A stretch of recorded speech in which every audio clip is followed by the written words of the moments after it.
بلوچستان کے علاقے مچ اور کولپور کمپلیکس پر دہشت گردوں کا حملہ پسپا کیے جانے کی تفصیلات سامنے آ گئی ہیں۔ ISPR کے مطابق قانون نافذ کرنے والے اداروں نے دہشت گردوں کے حملے کو بہادری سے پسپا کیا۔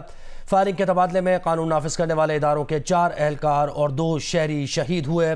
ISPR کے مطابق کلیئرنس آپریشن کے دوران گزشتہ 3 دن میں 24 دہشت گرد مارے گئے۔ دہشت گردوں کو سرچ آپریشن کے دوران مارا گیا۔ ہلاک دہشت گردوں میں شہزاد بلوچ، عطا اللہ، صلاح الدین، عبدالودود شامل ہیں۔ ہلاک ہونے والے باقی دہشت گردوں کی شناخت کی جا رہی ہے، ISPR کا بتانا ہے۔ اسی پر تجزیہ تبصرے کے لیے ہمارے ساتھ موجود ہیں بریگیڈیئر ریٹائرڈ راشد ولی صاحب۔ راشد صاحب، بہت شکریہ آپ کے وقت کے لیے۔ یہ بتائیے گا، ہم دیکھ رہے ہیں رواں ہفتے کے دوران مختلف واقعات ہوئے، خاص کر بلوچستان میں، اور اب یہ آپریشن اور اس کے دوران ملنے والی کامیابی، وجہ کیا سمجھتے ہیں اور اس آپریشن کو کیسے دیکھتے ہیں؟ دیکھیں، یہ جو 29 اور 30 کی رات کو مچ اور کولپور کے کمپلیکسز پہ حملہ ہوا، یہ BLA نے یہ سوچ کر کیا تھا کہ یہ ایک سافٹ ٹارگٹ ملے گا اور ہم اپنے اہداف حاصل کر لیں گے، اس کو ہراساں کر کے، قتل و غارت کر کے، مگر اس میں وہ بری طرح ناکام ہوئے۔ اور وجہ اس کی یہ تھی کہ ہماری جو لا انفورسمنٹ ایجنسیز تھیں وہ الرٹ تھیں اور وہ پوری طرح ان کا آن سپاٹ ریزسٹنس رسپانس بہت اچھا رہا، اور اس میں 2 کے 4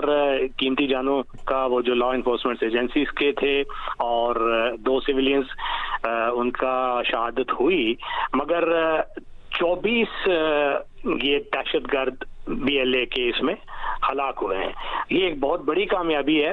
اور اس میں سے جب اسکروٹنی ہوئی اور اس کے بعد کچھ ایسے حقائق سامنے آئے جو چشم کشا ہیں، آپ یہ دیکھیے کہ یہ ایک پورا آپ کے اوپر ایک ایپسٹیمک وارفیئر مسلط کی ہوئی ہے دشمن نے، اور ہمیں معلوم ہے کہ ان کے تانے بانے کہاں سے ہیں اور ان کو کہاں سے وہ سسٹنس مل رہی ہے۔ بلوچستان میں اس کا جو نیٹ ورک ہے متحرک، اور اس کے اکراس ایرانین سیستان میں وہ اس کے تانے بانے اس سے بھی ملتے ہیں۔ اب یہ ان میں سے جو ودود صاحب تھے جس کی ہلاکت ہوئی ہے، اس کی بہن جو تھیں وہ ایک کیمپین چلا رہی تھیں ایز اے مسنگ پرسن،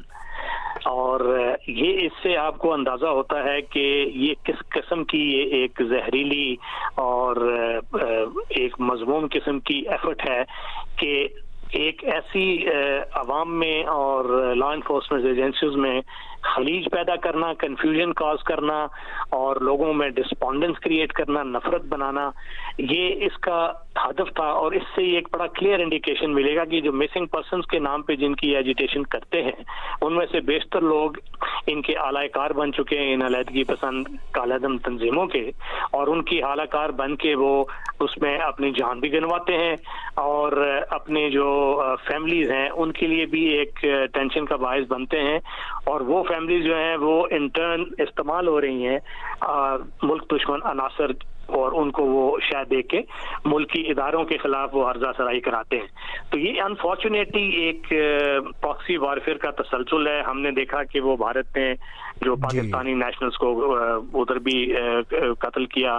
اور ہردیپ سنگھ نجار اور امریکہ والا جو ٹیمپلیٹ ہے وہ وہی فالو کر رہے ہیں۔ تو یہ بدقسمتی ہے کہ یہ اس طریقے سے اس طرح کی کارروائی پراکسی وارفیئر۔ بہت شکریہ بریگیڈیئر ریٹائرڈ راشد ولی صاحب، آپ نے وقت دیا ہمیں۔ اس وقت دفاعی تجزیہ کار ڈاکٹر قمر چیمہ صاحب نے ہمیں جوائن کیا ہے۔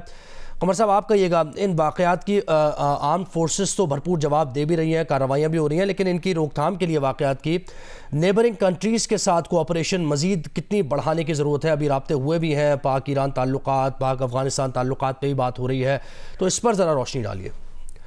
جی بہت شکریہ۔ دیکھیں، پہلی بات تو یہ ہے کہ دیکھیں، ہم پچھلے 20 سال سے آلموسٹ دہشت گردی کی جنگ لڑ رہے ہیں، لیکن انفارچونیٹلی ابھی ہم یہ دیکھ رہے ہیں کہ بلوچستان کے اندر پہلے ہم نے ایک کلبھوشن یادو نیٹ ورک کو اکھاڑا، پھر اس کے بعد مسلسل ہم دیکھ رہے ہیں کہ جو بلوچ ملیٹنٹ آرگنائزیشنز ہیں، کبھی وہ ایران سے سپورٹ لے رہی ہیں، کبھی وہ انڈیا سے سپورٹ لے رہی ہیں، اور جس طرح آپ نے بات کی کہ ہمیں ریجنل کوآپریشن کی ضرورت ہے، آپ کو پتہ ہے چائنیز فارن آفس نے بھی اس میں تھوڑے دن پہلے یہ بات کی کہ کس طرح جو انڈین